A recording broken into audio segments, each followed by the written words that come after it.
Welcome back, everyone, and if you're new here, I'm so glad you found the channel. We're on an exciting journey to reach 10k subscribers by next year, and every like, comment and subscription brings us one step closer. Your support means everything. Now, let's jump into today's video. The wind howled across the empty expanse of the Sahara Desert, carrying stinging particles of sand that seemed to seek out any exposed flesh. I pulled my protective goggles tighter against my face and adjusted my headscarf, watching as our team of researchers continued their careful excavation of the site. The morning sun cast long shadows across the dig site, and already the temperature was climbing to uncomfortable levels. My name is Dr. Clara Rhodes, and I've spent the last 15 years of my life searching for evidence of lost civilizations in the world's most inhospitable places. But nothing in my extensive career could have prepared me for what we were about to uncover beneath these ancient sands. The dig site sprawled across several hundred meters, with various pieces of equipment scattered about like toys in a giant sandbox. Our ground-penetrating radar had detected something unusual 2 weeks ago. A perfectly geometric structure buried 60 feet beneath the surface. At first, we thought it might be another lost temple, or perhaps an unknown pyramid. But as we continued our scans, we realized this was something entirely different. "Dr. Rhodes!" Dr. James Sullivan's voice carried across the site. He waved frantically from the edge of our main excavation pit, his usual composed demeanor completely abandoned. "You need to see this immediately." I made my way across the site, careful to avoid the numerous guide ropes and markers we'd placed to map the dig. The morning crew had already cleared away several tons of sand, and as I approached the edge of the pit, I could see why James was so excited. The excavation had revealed a small portion of what appeared to be a massive archway, but it was unlike anything I'd ever seen in my years of archaeological work. The material was perfectly smooth and black as pitch, seeming to absorb the harsh desert sunlight rather than reflect it. No tool marks marred its surface, and despite the countless centuries it must have spent buried beneath the sand, it showed no signs of erosion or wear. "This isn't possible," I muttered, climbing down the rope ladder to get a closer look. "The geology of this region doesn't support this kind of material." Dr. Amira Hassan, our archaeoastronomer, was already there, running her hands along the surface of the structure. Her dark eyes were wide with wonder and confusion. "Clara, these markings along the edge, they're like nothing I've ever seen before. They appear to be some form of writing or symbols, but they don't match any known ancient script." She was right. Intricate patterns were carved into the black surface, but calling them carvings wasn't quite accurate. They seemed to exist both on and within the material itself, and as I watched, I could have sworn they shifted slightly like oil on water. The rest of our core team began to gather around the discovery.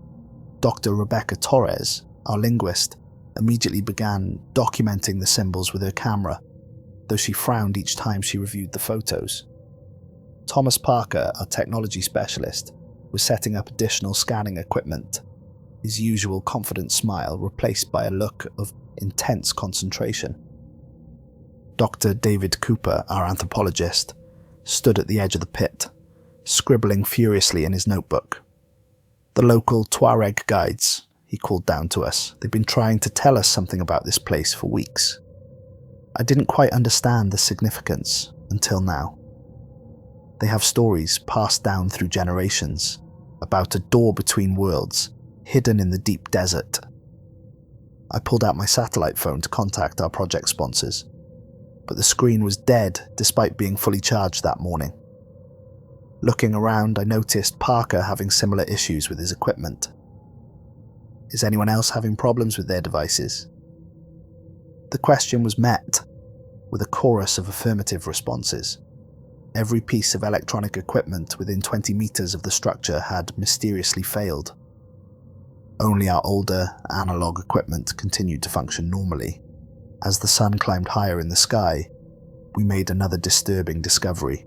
The symbols along the edge of the structure had begun to emit a faint, pulsing light. The glow was barely noticeable in the bright desert sun, but when we created shade over a section, we could see it clearly. A soft, blue-green luminescence that seemed to flow through the patterns like liquid. "This material," James said, examining a small sample he had attempted to collect, "it's not just unusual, it's theoretically impossible. The structure appears to have no seams or joints. It's as if the entire thing was grown or manufactured as a single piece. And despite my best efforts, I can't even scratch the surface to take a proper sample." The local workers were becoming increasingly uneasy. Many refused to enter the pit, and I couldn't blame them. There was something fundamentally wrong about what we were seeing. Every instinct honed through years of fieldwork was screaming that we should cover this thing back up and walk away. But scientific curiosity won out over caution, as it so often does. That evening, as the sun set and the temperature began to drop, we set up powerful floodlights around the excavation site. The structure seemed different in the artificial light, more ominous somehow. The glowing symbols were clearly visible now, their light pulsing in what almost appeared to be a pattern. Dr. Torres spent hours documenting the symbols, though she reported that the task was proving unusually difficult. "The patterns appear to change when I'm not looking directly at them," she explained, showing me her notebook. "And the photographs aren't matching what we're seeing with our eyes. It's as if the structure is actively resisting documentation." That night, as I sat in my tent reviewing the day's findings, I heard something that would mark the beginning of our true descent into horror. It was barely audible at first, just on the edge of perception, a whisper that seemed to come from everywhere and nowhere at once. The sound was like no language I'd ever heard, yet it carried an undeniable sense of meaning and purpose. I wasn't the only one who heard it. One by one, other team members emerged from their tents, drawn to the excavation site by the strange sounds. The glowing symbols had grown brighter, their pulsing more pronounced. As we stood there in the cold desert night, watching the impossible structure we'd unearthed, I couldn't shake the feeling that we hadn't discovered this gateway. It had allowed itself to be found. And somewhere deep in the back of my mind, a terrible thought began to take shape. What if the stories were true? What if this really was a door between worlds? And more importantly, what might we be letting through by opening it? The next morning brought new discoveries and new concerns. The excavation had revealed more of the structure, and we could now see that it was indeed a gateway of some kind. The arch rose nearly 20 feet high, and the black material curved downward into the sand like the roots of some ancient tree. But it was what we found inside the arch that truly began to test our understanding of reality. The space within the archway appeared darker than it should be, even accounting for the shadows cast by the morning sun. It was as if the darkness had substance, depth. Our floodlights seemed to stop at the threshold, their beams unable to penetrate more than a few inches into the void. Dr. Hassan approached the arch with her measuring equipment, then stopped abruptly. "The air temperature dropped significantly near the opening," she reported, her voice tight with confusion. "It's at least 20 degrees cooler directly in front of the arch, with no gradual transition." Parker had finally managed to get some of his equipment working, though the readings made no sense. "Everything's going haywire," he said, tapping at his instruments. "The electromagnetic readings are off the charts, but they're inverted somehow, and there's some kind of energy signature I've never seen before." I watched as Dr. Torres continued her attempts to document the symbols along the arch's inner edge.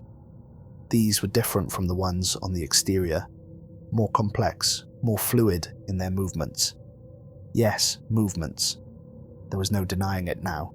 The symbols were definitely changing, flowing like liquid mercury across the surface of the black material. "Listen," Dr. Cooper said suddenly, holding up his hand for silence. We all heard it. That whisper again, but stronger now, more distinct. It seemed to be coming from within the arch itself, a susurration of alien voices speaking in languages that had never passed through human lips. The local guides refused to come anywhere near the site now. Many had already packed up and left, despite our offers of increased pay. Those who remained kept their distance, watching us with a mixture of fear and pity. They knew something we didn't, something their ancestors had warned about for generations. That afternoon, we attempted our first instrumental analysis of the space within the arch. We attached a camera to a long pole and slowly extended it into the darkness. The feed showed nothing at first, just impenetrable blackness. Then, about 6 feet in, something changed. The darkness gave way to something else. The camera showed a vast space that seemed to extend infinitely in all directions, but the geometry was wrong. Pillars of that same black material rose at impossible angles, intersecting with each other in ways that violated every law of physics we knew. The horizon, if it could be called that, curved upward instead of down, creating a sphere of landscape that surrounded a central point we couldn't quite see. "This is impossible," James muttered, staring at the feed. "According to these readings, that space exists somehow outside our normal 3 dimensions. It's like looking through a window into somewhere else, somewhere that operates under completely different physical laws." The feed began to deteriorate after about 2 minutes. The image twisted and distorted, showing brief glimpses of things none of us could quite process. Shapes that seemed to move in more directions than should be possible, structures that appeared to be both microscopic and massive at the same time.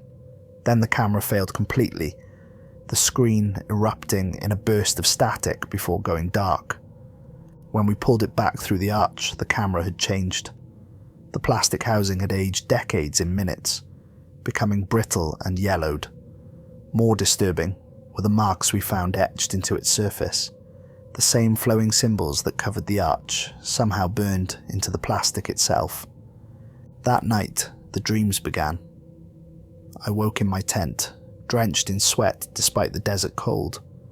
My mind filled with images I couldn't quite remember, but that left me with a deep sense of unease. Over breakfast, I discovered I wasn't alone. Every member of the team reported similar experiences, dreams of vast, impossible spaces, and whispered voices speaking words that hurt to remember. Dr. Torres had spent the night attempting to transcribe the symbols, and the results were troubling. "They're not just changing," she explained, spreading her notes across the table. "They're evolving.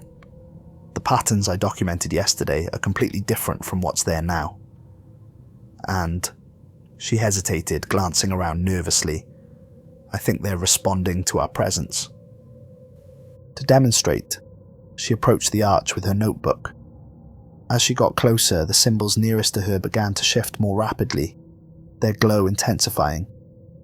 When she stepped back, they settled into their previous state. It was like watching the surface of a pond react to a thrown stone, ripples of light and pattern spreading out from the point of closest approach. James had been analysing soil samples from around the structure, and his findings only added to our growing sense of wrongness. "The soil composition changes the closer you get to the arch," he explained. "At the outer edge of our dig site, everything's normal, but within about 10 meters of the structure, things start to get strange. The molecular structure of the sand itself seems to be slightly altered, as if it's being slowly transformed by proximity to the arch." We needed to make a decision. The university would be expecting a preliminary report soon, and we had to decide how much of what we'd found to include. The rational part of my mind argued for caution. We needed more data, more verification before making any extraordinary claims. But another part of me knew we were already past the point of rational explanations. I was about to call a team meeting to discuss our next steps when Parker's voice rang out across the camp. "Dr. Rhodes, everyone, you need to see this now." We rushed to the excavation site, and what we saw stopped us in our tracks. The symbols on the arch were pulsing in perfect unison now, their glow bright enough to be clearly visible, even in the midday sun. But it was what was happening in the space within the arch that drew our attention. The darkness was retreating, pulling back like a curtain to reveal something beyond.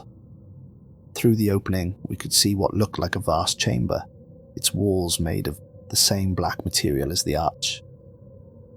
But as we watched, the chamber seemed to shift and change, its dimensions fluctuating in ways that made my eyes hurt to look at.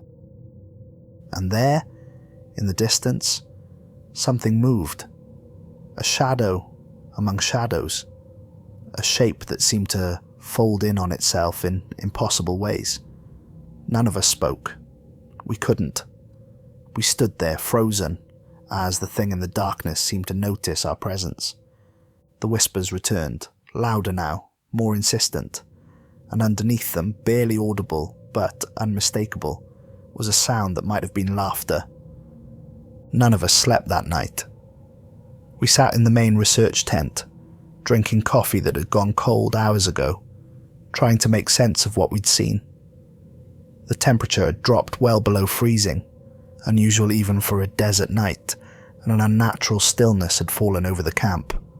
Even the wind had died completely, leaving behind a silence that felt almost solid.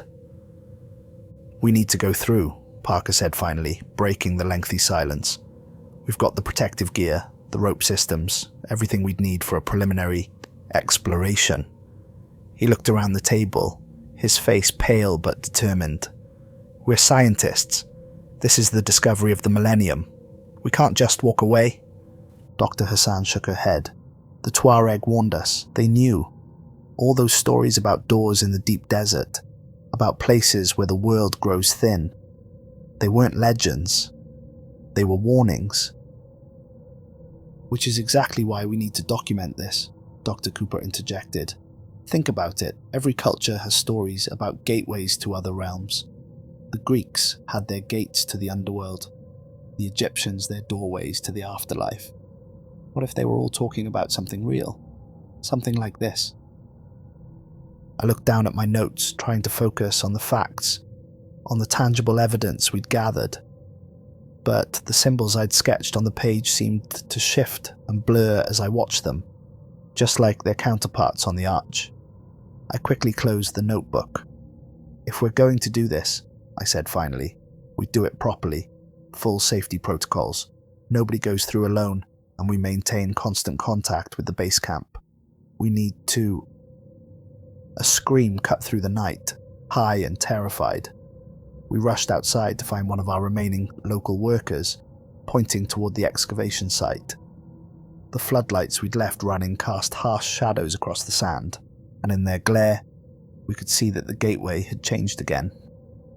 The space within the arch now showed a kind of tunnel, its walls made of the same light-absorbing material as the gateway itself. But these walls were covered in moving patterns that made the shifting symbols on the arch look tame by comparison. They flowed and twisted, forming shapes that seemed to exist in more dimensions than our minds could process.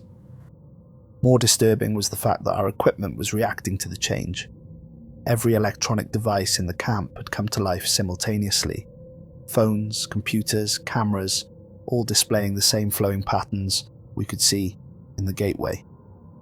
The screens flickered and pulsed in sync with the symbols on the arch, creating a strobing effect that made several people look away in dizzy disorientation.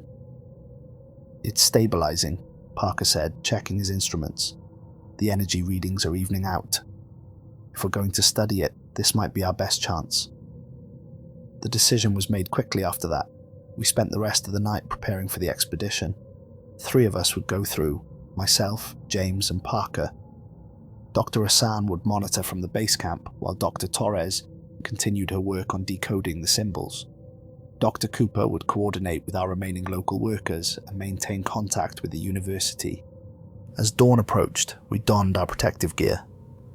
We looked more like astronauts than archaeologists in our sealed suits, each equipped with its own air supply and monitoring systems. Multiple cameras were attached to our helmets and suits, though none of us were particularly confident they would continue working once we passed through the gateway. We established a complex rope system anchoring heavy-duty cables to several points around the excavation site. Each of us was clipped into multiple safety lines. If anything went wrong, we could be pulled back quickly. The sun was just beginning to peek over the horizon as we approached the gateway. The tunnel beyond seemed to stretch infinitely, though our depth markers indicate it couldn't extend more than a few hundred feet before hitting the solid bedrock we knew lay beneath the sand. "Radio check," Parker said, his voice slightly distorted through the comm system. James and I confirmed our communications were working. At the base camp, Dr. Hassan gave us a thumbs up. She could hear us clearly. The temperature dropped sharply as we approached the threshold. Our suit sensors registered the change, displaying impossible negative numbers that made Parker frown behind his faceplate. The whispers started again, louder than ever, seeming to come from both the gateway and our own radio system simultaneously. I took one last look back at the camp, at the normal world bathed in early morning sunlight. Then I turned to face the gateway and took my first step through. The transition was wrong. There's no other way to describe it. It felt like stepping sideways through time, like having every cell in my body pulled apart and reassembled slightly incorrectly. For a moment, that might have been a second or a century, I experienced reality from every possible angle simultaneously. Then I was through, and everything I thought I knew about the universe changed forever. The first thing I noticed was the gravity. It wasn't that there wasn't any. It was that it seemed to come from multiple directions at once. I felt simultaneously pulled downward, sideways, and at angles that my mind couldn't quite process. James stumbled beside me, grabbing onto my arm for support, while Parker remained frozen in place, his posture rigid with tension. "Status check," I managed to say, my voice sounding hollow and distant despite the radio link. James and Parker responded, their voices shaking but clear. We found ourselves in a vast chamber that defied every principle of architecture and physics I'd ever known. The walls, floor and ceiling, if those terms even applied here, were made of the same black material as the gateway, but they curved and intersected in ways that should have been impossible. Columns spiraled upward, splitting into branches that seemed to connect to themselves without ever actually touching. The air, if it was air, had a strange quality to it. Our suits registered it as breathable, but none of us was willing to test that theory. It seemed to shimmer with faint traces of colour that existed somewhere beyond purple, colours that human eyes were never meant to see. "The readings?" Parker whispered, checking his instruments. I can't even describe what they're doing.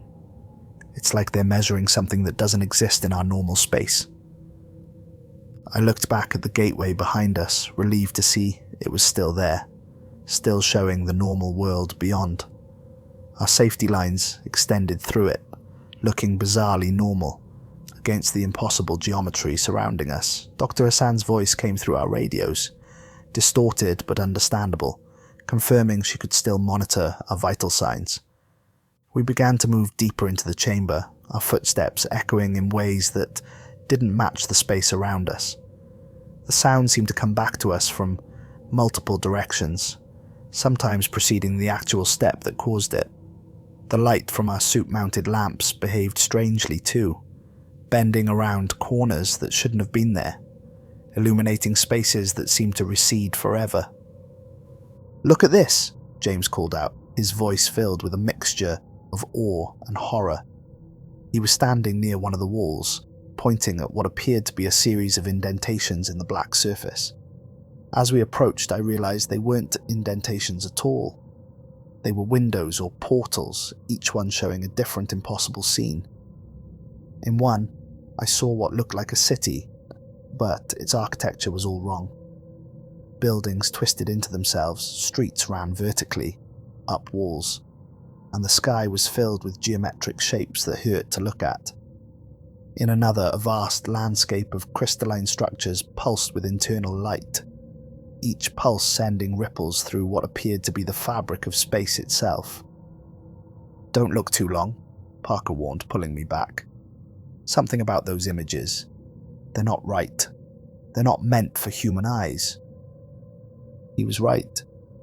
Even the brief glimpse I'd had left after images burned into my vision, shapes that seemed to move when I wasn't looking directly at them. James had already turned away, his breathing heavy and irregular in our comm system. We pressed on, moving deeper into the impossible space. The chamber seemed to expand and contract around us, as if it was breathing. The patterns on the walls became more complex, more animated. They no longer looked like simple symbols. They were more like living things, writhing and twisting across the black surface. That's when we heard it. Not through our radios this time, but directly in our minds. The whispers had returned, but now they carried fragments of meaning, bits and pieces of thoughts that felt alien and wrong. I caught glimpses of concepts that human language couldn't express, ideas that existed in more dimensions than our brains could process. "Something's watching us," James said suddenly, his voice tight with fear. "I can feel it, something old, something that was here long before Earth even existed." I was about to respond when Parker let out a strangled gasp. "The safety lines," he said, pointing back the way we'd come. "Look at them." Our ropes, our supposedly unbreakable connections to the normal world, had changed. The material had transformed, turning into something that looked more like living tissue than rope. Pulses of light moved along their length, matching the rhythm of the patterns on the walls. As we watched, they began to fray and dissolve, not breaking but rather unwinding themselves into strands that drifted away like smoke. "We need to go back," I said, trying to keep my voice calm, despite the rising panic. "Now, before—" I never finished that sentence. At that moment, every light in our suits went out simultaneously, plunging us into a darkness that felt alive. In that darkness, something moved, something massive, something that had been waiting for us, and then we saw it. God help us, we saw it. In the absolute darkness, points of light began to appear. Not the familiar light of stars or electric bulbs, but something else entirely. They moved like a school of fish through water, swirling in patterns that spoke of terrible intelligence. As my eyes adjusted, I realized with growing horror that they weren't lights at all. They were gaps in reality itself, holes in the fabric of space through which something was looking at us. The entity revealed itself gradually, as if it knew our minds couldn't comprehend its full form all at once. It existed in layers, each one more impossible than the last. The closest human comparison I could make would be like watching an octopus unfold its tentacles, except these appendages moved through dimensions that shouldn't exist. They curved through space in ways that made my mind scream in protest, creating shapes that cast shadows in directions that had no names. James fell to his knees beside me, his suit's monitoring system reporting dangerous spikes in heart rate and blood pressure. Through the comm system, I could hear him muttering what sounded like a prayer, but the words were lost in static and interference. Parker backed away slowly, his voice barely a whisper in our comms. "It's not just looking at us. It's reading us, like we're open books. Every thought, every memory." He was right. I could feel it in my mind, sifting through my consciousness like someone riffling through pages in a book. Images from my life flashed before my eyes, but they were wrong somehow, altered. I saw myself as a child, but the sky in the memory was filled with those same impossible geometries we'd seen in the portal. I saw my first archaeological dig, but the bones we unearthed were moving, shifting into patterns that matched the symbols on the gateway's arch. The entity seemed to pulse with what might have been curiosity. The gaps in reality that served as its eyes grew larger, and in their depths, I saw things that no human was meant to witness. I saw the true shape of our universe, saw it as just one of countless others, all of them connected by spaces like this one. I saw beings that made this entity look small in comparison, vast intelligences that existed in the spaces between realities. Through our failing comm system, I heard Dr. Hassan's voice distorted and breaking up. Readings are off. Energy spike. Get out now. The entity moved closer, its impossible form blocking out even the strange light that permeated this place. The walls of the chamber began to ripple and flow, the symbols upon them moving faster, more aggressively. The air itself seemed to thicken, becoming almost solid. "Run!" I screamed into the comm, grabbing James by his suit's arm and pulling him to his feet. "Back to the gateway, now!" We turned and ran, but in this place, even that simple action became a nightmare of confusion. The gravity shifts made each step uncertain. The floor beneath us would suddenly become a wall, then a ceiling, then something else entirely. Our suit sensors were going haywire, alarms blaring warnings about pressure changes and atmospheric anomalies. The entity followed, not rushing, almost leisurely in its pursuit. It didn't need to hurry. In this realm, it was like a spider in the center of its web, and we were trapped flies beginning to understand our predicament. I saw the gateway ahead of us, its outline somehow both impossibly distant and right in front of us at the same time. The normal world visible through it looked fake now, like a painting of reality, rather than reality itself. Our dissolved safety lines had left trails in the air, glowing paths that pointed the way back. Parker reached the gateway first, but he stopped short of going through. "Something's wrong," he said, his voice shaking. "It's different. The gateway, it's changed." The archway had indeed transformed. The symbols along its surface were moving so fast they had become a solid blur of light, and the space within seemed to twist and distort, as if we were seeing it through a shattered lens. Behind us, the entity had grown larger, or perhaps closer. Distance had lost all meaning in this place. Its presence pressed against our minds with increasing force. Images flooded my consciousness. Visions of other expeditions, throughout history, other humans who had found similar gateways. I saw their fates, saw how they had been transformed, absorbed, changed into something that was neither fully human nor fully other. The whispers in our minds had become a chorus, 1,000 voices speaking in languages that existed before Earth was born. They spoke of transformation, of transcendence, of becoming something greater than human. They showed us wonders and horrors beyond imagination, promised us knowledge that would drive us mad, and offered us power that would burn away our humanity. James suddenly broke free of my grip and turned to face the entity. His movements had become strange, jerky, as if his body was being pulled by invisible strings. "Don't you see?" he said, his voice filled with a terrible joy. "This is what we were meant to find. This is what all of human evolution was leading to. We can become..." Before he could finish, Parker grabbed him and physically threw him through the gateway. I saw James pass through the opening, his suit rippling as if it was made of liquid. He vanished into the normal world beyond. "Clara, go!" Parker shouted, pushing me toward the gateway. "I'll be right behind you." I stumbled towards the opening, fighting against forces that seemed to pull me in every direction at once. The entity's presence grew stronger, its influence more difficult to resist. Each step toward escape felt like walking through deep water, and my mind was filling with visions of impossible geometries and alien landscapes. Just before I reached the gateway, I heard Parker scream. Turning back, I saw him suspended in mid-air, his body contorted in ways that should have been impossible even in this place. The entity had wrapped one of its non-Euclidean appendages around him, and through his faceplate I could see his eyes had gone completely black, reflecting the same void-like quality as the chamber's walls.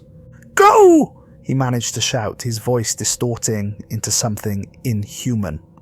"It's already too late for me. Tell them to seal it. Seal it all away." The entity pulled him backward, his form stretching and twisting, as if seen through curved glass. His scream cut off abruptly, replaced by a sound that might have been laughter or sobbing, or both at once. I threw myself through the gateway. The transition back was worse than the entry had been. It felt like being torn apart and reassembled by blind children working from incomplete instructions. Every atom of my body screamed in protest as reality reasserted itself around me. I landed hard on the sand of the Sahara, the normal dawn light burning my eyes even through my faceplate. Dr. Hassan and Dr. Torres were there immediately, helping me to my feet. James lay nearby, his suit covered in strange markings that seemed to shift and change as we watched. "Parker?" Dr. Hassan asked, looking past me toward the gateway. I couldn't answer. I couldn't find the words to describe what I'd just witnessed. The gateway pulsed behind us, its symbols now moving so fast they created the illusion of solid light. The darkness within had taken on a purple tinge, and shapes moved in its depths that made my newly reformed eyes ache. "We need to destroy it," I gasped, pulling off my helmet. "We need to..." That's when the changes began. The sand around the gateway had turned black, taking on the same light-absorbing quality as the arch itself. The transformation was spreading outward in a perfect circle, converting normal matter into something else entirely. The air above the affected area shimmered with those same impossible colours we'd seen on the other side. Dr. Cooper came running from the main tent, waving a satellite phone. "The university's been trying to reach us. They're picking up massive energy readings from space. Something's happening in orbit, directly above our position." A low humming filled the air. Not sound exactly, but something close enough to it that our brains interpreted it that way. The symbols on the arch had begun to spread, flowing out onto the surrounding sand like living things. They moved with purpose now, forming larger patterns that made my mind recoil when I tried to follow them. James had begun to convulse, his body jerking spasmodically. When we tried to remove his helmet, we found the material had fused with his suit, becoming a single piece of something that was neither fabric nor metal. Through his faceplate, I could see his features changing, rearranging themselves into configurations that belonged in nightmares. "The gateway!" Dr. Torres shouted, pointing. "Look!" The arch was growing, its dimensions expanding in ways that shouldn't have been possible. The black material flowed like liquid, reaching upward toward the sky. But it wasn't just growing larger, it was reshaping itself, becoming something else, something that better reflected its true nature. I remembered what we'd seen through those portal-like windows in the chamber beyond. Those impossible cities, those alien landscapes. With sudden, horrible clarity, I understood what was happening. This wasn't just a doorway between places, or even between dimensions. It was a seed, planted eons ago, waiting for someone to trigger its growth. And we had just provided that trigger. The ground began to shake, not with normal tectonic movement, but with rhythmic pulses that felt deliberate, intelligent. Cracks appeared in the sand, but instead of normal earth beneath, we saw only that same absolute darkness we'd encountered beyond the gateway. Tendrils of black material began to emerge from these cracks, reaching towards us like the tentacles of some vast, buried creature. "We have to leave," Dr. Hassan said, her voice shaking but determined. "We have to warn." Her voice cut off as a shadow fell over the camp. Looking up, we saw that the sky had changed. The normal blue had been replaced by a swirling vortex of those impossible colours we'd seen in the chamber. At its centre, shapes moved that defied description. Vast, geometric forms that seemed to fold through dimensions our minds couldn't process. The entity was coming through, not just the one we'd encountered, but others like it. Many others. and they were bringing their reality with them. James's transformation had accelerated. His suit had become something organic, pulsing with internal light that matched the rhythm of the symbols spreading across the sand. His hands had elongated into shapes that hurt to look at, fingers splitting and reforming into appendages that moved in impossible ways. The sounds coming from his helmet's comm system were no longer human. "The vehicles!" I shouted over the growing chaos. "We need to get to the vehicles now!" We ran for the collection of SUVs parked at the edge of camp, helping each other across the increasingly unstable ground. The sand beneath our feet had begun to shift and flow like liquid, forming patterns that mirrored the ones spreading from the gateway. Each step became a battle against terrain that seemed to actively resist normal movement. Dr. Torres stumbled and I caught her arm before she could fall. Looking back, I saw why she'd tripped. Her shadow had detached itself from her feet, writhing on the ground like a living thing.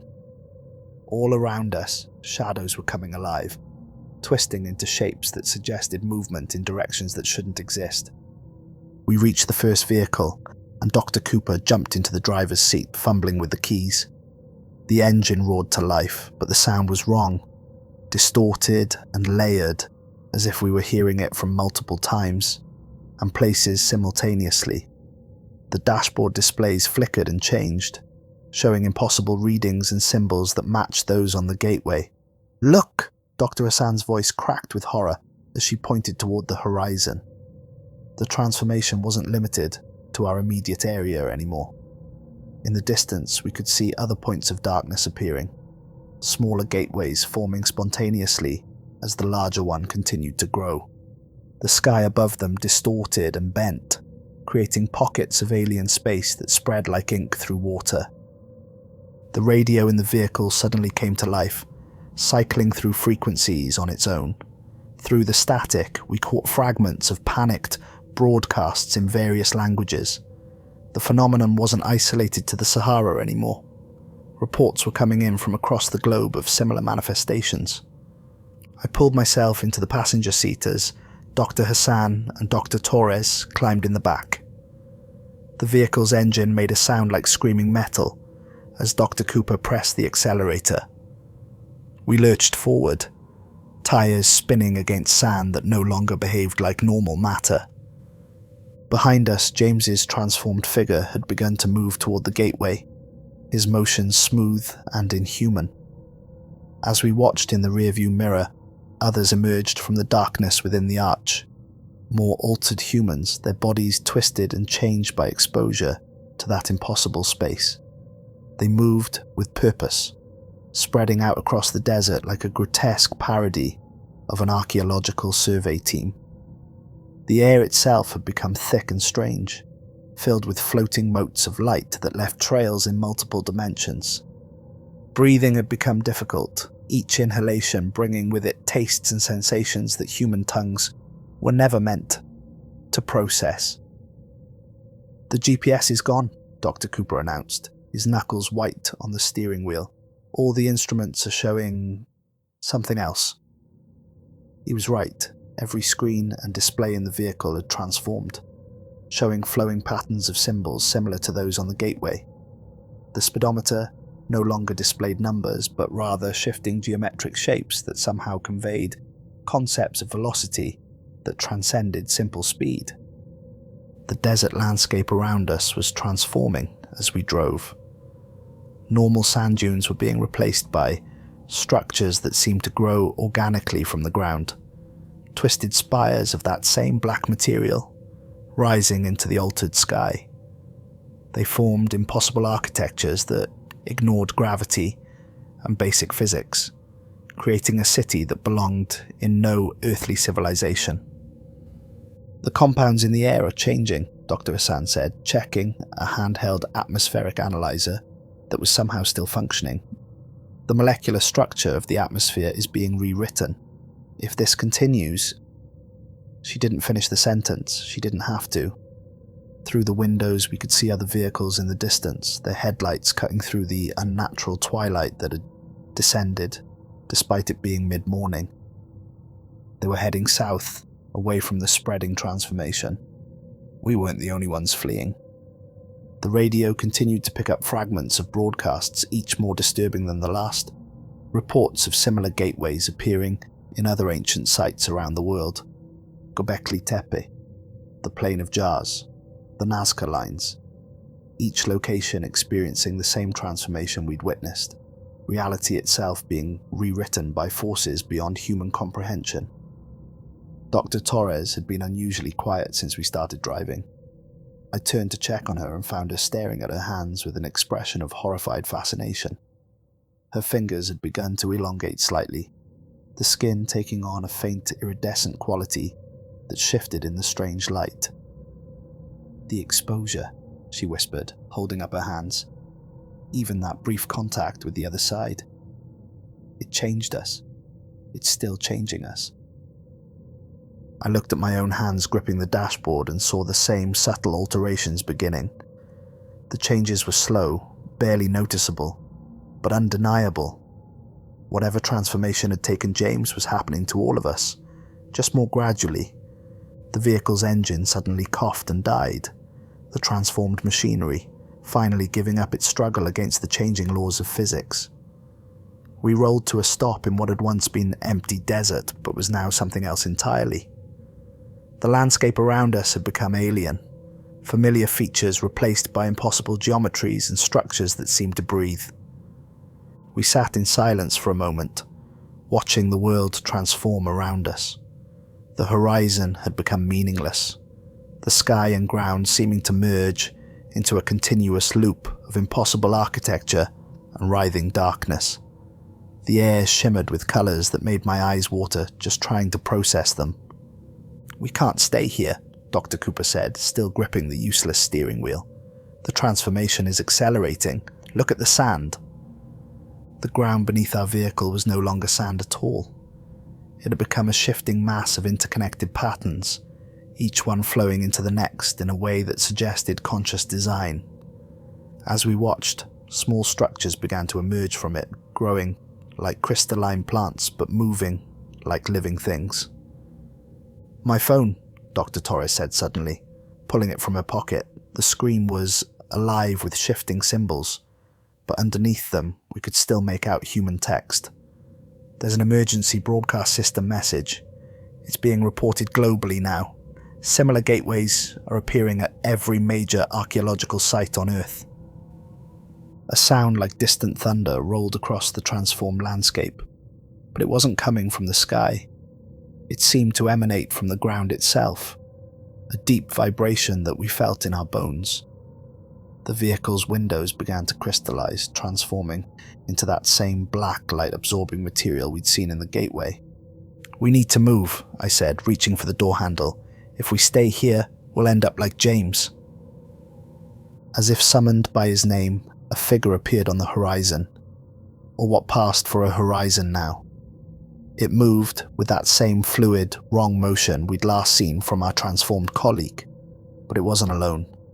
Other shapes moved with it, some humanoid, others defying any attempt at description. We abandoned the vehicle, climbing out onto ground that felt simultaneously solid and fluid. Each step produced ripples in the surface that spread outward in geometric patterns, like droplets falling into a pond of liquid reality. Dr. Hassan pulled out her atmospheric analyzer again, but the device had changed. Its plastic casing had become organic, pulsing with internal light. The readings it displayed made her face go pale. The air. It's not just changing chemically. The space between air molecules is expanding. Reality is becoming less dense. The implications hit me like a physical blow. This wasn't just an invasion or a transformation. It was a fundamental rewriting of the laws that governed our universe. The entities weren't simply coming through to our world.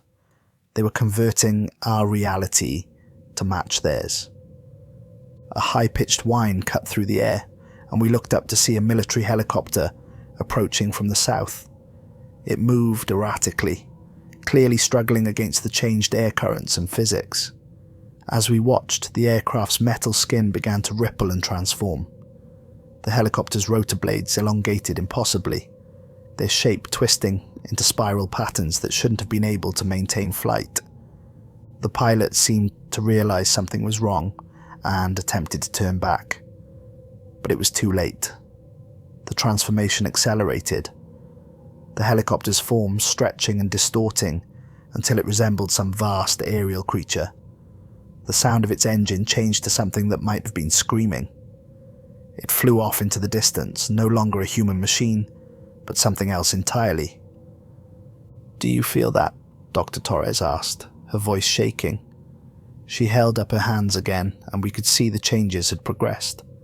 Her fingers now moved in ways that suggested additional joints, and her skin had taken on a pattern that matched the symbols we'd seen on the gateway. "It's not just physical. My thoughts, they're changing. I'm beginning to understand things I shouldn't be able to understand." She was right. In my own mind, I could feel new concepts taking root, geometries that existed in more than 3 dimensions, colors that existed in spectrums beyond human perception, ideas that our languages had no words to describe. The horror of it was that these alien thoughts didn't feel wrong anymore. They felt like remembering something I'd always known, but had somehow forgotten. Dr. Cooper had been scanning the transformed landscape with binoculars, but he suddenly dropped them with a gasp. The binoculars hit the ground and shattered, each piece transforming into tiny, squirming things that quickly burrowed into the changed earth. "The city," he said, pointing to where Cairo should have been. "It's evolving." In the distance, we could see what had once been one of humanity's oldest cities. The pyramids had become the center points of massive geometric structures that reached both upward and inward, folding through dimensions that hurt to look at. The city's modern buildings were transforming too, their steel and concrete flowing like wax to form organic shapes that pulsed with internal light. The sky above the city had completely transformed, becoming a vast vortex of those impossible colors we'd seen in the gateway. Through gaps in the swirling chaos, we caught glimpses of other places, alien landscapes, impossible cities, vast beings that moved between realities like we moved between rooms. A sound reached us then, carried on wind that smelled of ozone and stranger things. It took me a moment to recognize it as human screaming, the distant sounds of millions of people experiencing the transformation at once. But even as we listened, the screams began to change, becoming something else, something that might have been singing, or might have been the sound of reality itself being rewritten. Dr. Hassan collapsed suddenly, clutching her head. When she looked up at us, her eyes had changed. The whites had turned that same absolute black as the gateway material, and her irises seemed to contain moving constellations of impossible light. "I can see it now," she whispered, her voice layered with harmonics that shouldn't have been possible from a human throat. "I can see everything, all the dimensions, all the spaces between spaces. We were so blind before, so limited." The transformation was accelerating in all of us. My own perception had begun to splinter, allowing me to see in multiple directions simultaneously. I could perceive time as a physical dimension, watching as waves of change rolled backward and forward through history. I saw ancient humans discovering other gateways, saw them being sealed away by those who understood the danger. I saw possible futures branching out like fractals, each one more alien than the last. "The others are coming," Dr. Torres said, her form beginning to shift in ways that defied description. Her outline had become blurred, suggesting movement in directions that our old human minds couldn't have comprehended. "They're so beautiful. How could we ever have feared them?" Dr. Cooper was the only one still fighting the change. He pressed his hands against his eyes, blood running between his fingers, as his body struggled to accommodate the new ways of seeing. We have to maintain humanity. We can't let it take." But even as he spoke, his words began to lose meaning. the concept of human language becoming as obsolete as stone tools to a spacefaring civilization.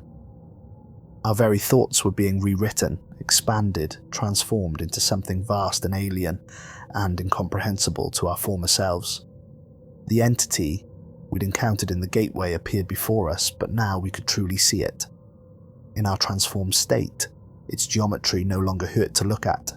Instead, it was a thing of terrible beauty, a being of pure information and energy that existed in countless dimensions simultaneously.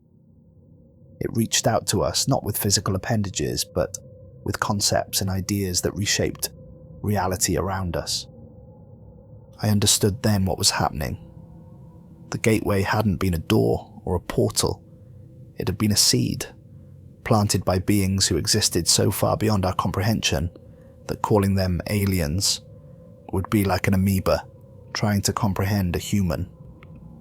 And we had been the water, the sunlight that triggered its growth. Through us, through our discovery and interaction, we had initiated our own species' metamorphosis. Above us, the sky had completely transformed. What had once been blue was now a kaleidoscope of colours and patterns that represented the true nature of space-time. I could see other Earths, other realities bleeding into ours, all of them undergoing the same transformation. Humanity wasn't just changing, it was being elevated, forced to evolve into something that could exist in the spaces between universes. The ground beneath us had become a living thing, a vast neural network of transformed matter that pulsed with thoughts and ideas too large for any human mind to contain. Each pulse sent waves of change through the remaining untransformed areas of Earth, converting matter and energy into forms that could support higher dimensional existence. Dr. Cooper made one last attempt to speak, to hold on to his humanity, but his words came out as pure concepts instead of sounds. I understood him perfectly. He was expressing the entire history of human civilization in a single moment, a farewell to what we had been and a greeting to what we were becoming. The entity reached out to each of us in turn, not to destroy but to complete our transformation. As it touched my consciousness, I experienced an explosion of understanding. I saw the true purpose of the gateways, spread across countless worlds and realities. They were a test, a filter, a means of identifying species ready to transcend their limited existence. My last human thought was a mixture of terror and wonder as I felt my consciousness expand beyond the boundaries of traditional space-time. The person I had been, Dr. Clara Rhodes, archaeologist, human being, was becoming something else, something that existed in the infinite spaces between moments, in the quantum foam between atoms, in the vast gulfs between galaxies. The transformation spread across Earth like a wave of enlightenment and horror combined.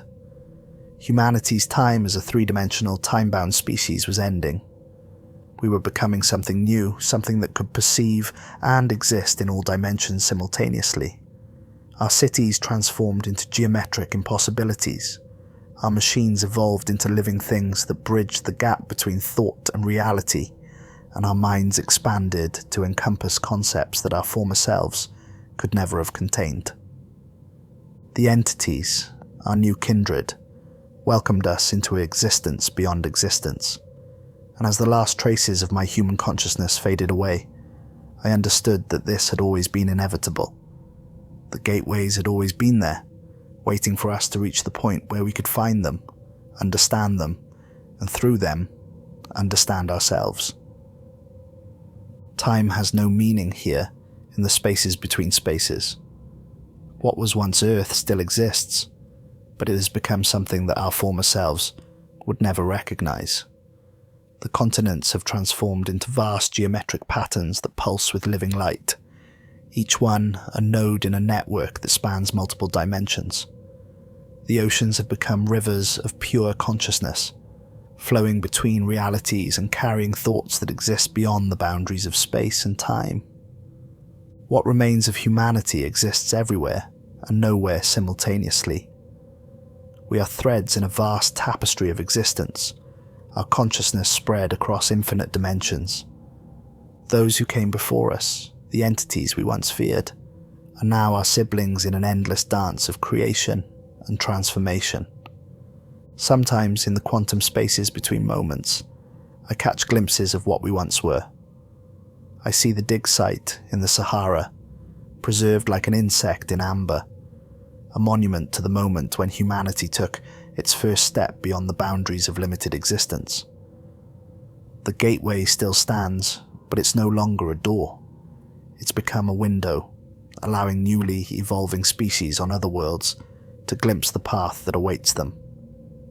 The changes continue to spread across the cosmos. Other gateways on other worlds are opening, drawing more species into this grand metamorphosis.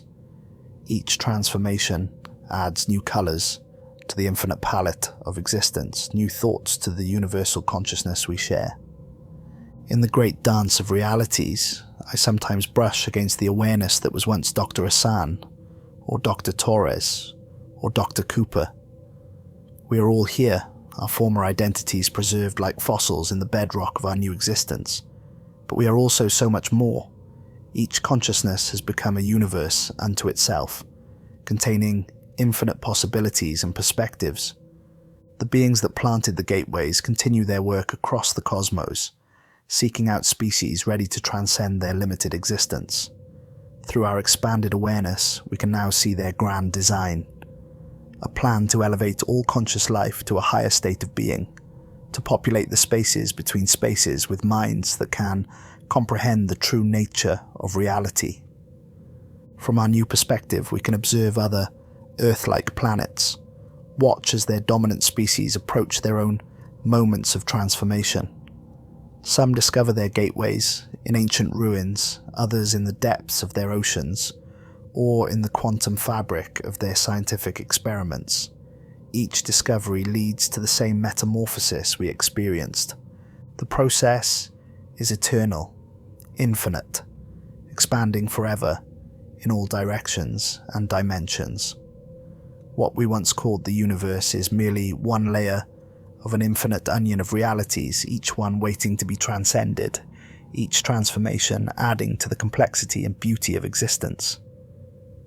In the deepest layers of what was once my human consciousness, I preserve this record, this memory of our transformation. Not as a warning, for what we became is beyond such limited concepts as good or evil, but as a marker, a monument, to the moment when humanity stepped beyond the boundaries of itself. To any species that finds their own gateway, know this: what awaits you is both an end and a beginning. The terror you feel is the natural response of a limited consciousness facing the infinite. But beyond that terror lies something greater than your science can measure, your philosophy can imagine, or your art can depict. The gateways are opening across all of time and space. The transformation continues, and in the spaces between spaces we wait, we watch, and we welcome new siblings into the dance of infinite existence. We are everywhere. We are everything. We are eternal, and we are still becoming.